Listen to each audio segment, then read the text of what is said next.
এবার পূজা খুবই ধর্মীয় গাম্ভীর্যের সাথে এবং খুব উৎসব মুখর হবে পূজা, এবং এটার ভিতরে কোনো ধরনের কোনো নিরাপত্তার কোনো শঙ্কা নেই।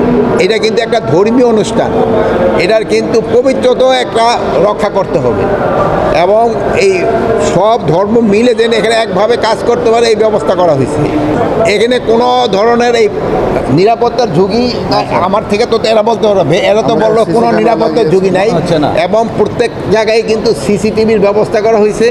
এবং আরেকটা আপনারা জানেন, এবার কিন্তু সব পূজা কমিটির সাথে যে আমাদের মিটিং হয়েছিল সেই সময় একটা ইনস্ট্রাকশন দেওয়া হয়েছে যে তারা মণ্ডপ তৈরি করার শুরু থেকেই তারা 24 ঘন্টার নিরাপত্তার ব্যবস্থা করবে, এবং এই জন্য তারা বিভিন্ন গার্ড, মানে আমাদের সরকারি বাহিনী না, তাদের নিজস্ব থেকে তাদের থাকবে, কি জানি বলে, স্বেচ্ছাসেবক থাকবে।